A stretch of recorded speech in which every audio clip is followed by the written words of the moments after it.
আজ ছিল নেমন্তন্ন, তাই সকাল সকাল ছেলেকে স্কুলে পাঠিয়ে বাড়ির সব কাজ করে স্নান টান করে রেডি হয়ে গেলাম। আজ আছে গৃহপ্রবেশের নিমন্ত্রণ। গ্রামের দিকে কোনো অনুষ্ঠান হলে সবাই বৈষ্ণবদের দিয়ে সেবা করান, কীর্তন করান, তাই সাধারণভাবেই এই সুতির শাড়িটি পরেই রেডি হলাম। আর কথা বলতে বলতে আমি রেডিও হয়ে গেলাম। আমি যাচ্ছি আমার শাশুড়ি আর পাড়ার দুটো জেঠির সাথে। রাস্তা দিয়ে ঘুরে যেতে অনেক সময় লাগবে, তাই মাঠ দিয়ে যাচ্ছি। আমাদের মাঠের এই কালী মন্দিরটা কিন্তু খুবই জাগ্রত। এই দেখো, আমি আবার রাস্তা চিনি না, ওনারা তো এগিয়ে যাচ্ছে। দাঁড়াও দাঁড়াও, আগে ওদের ধরি। হাঁটতে হাঁটতে রাস্তায় উঠলাম, কিন্তু অনুষ্ঠান কোথায় হচ্ছে ভাবতে ভাবতে দেখা হয়ে গেল বাদর মামার সাথে। তারপরে অ্যাট লাস্ট পৌঁছালাম অনুষ্ঠান বাড়ি। অনুষ্ঠান বাড়ি এসে দেখি সবাই বসে পড়েছে। ভাবলাম হয়তো এই ব্যাচে আর খেতে পারবো না, পরের ব্যাচেই বসতে হবে। তারপরে দেখি একটা কাকু চট পাচ্ছে।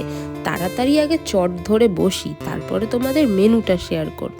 প্রথমেই পেলাম থালা আর গ্লাস। অনেকটা দূর হেঁটে এসেছি, তাই একটু পাতা ধুয়ে জল খেয়ে নিলাম। এটা কি দিল বলো তো? প্রসাদ।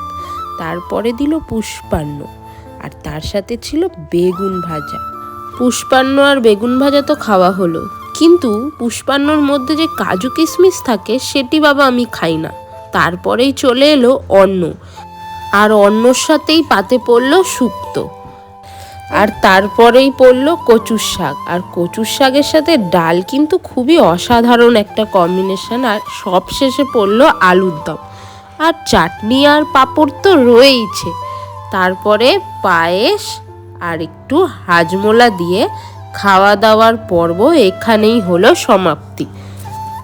এবার চলো হাতটা ধুয়ে তোমাদের ঠাকুর দর্শন করিয়ে আনি।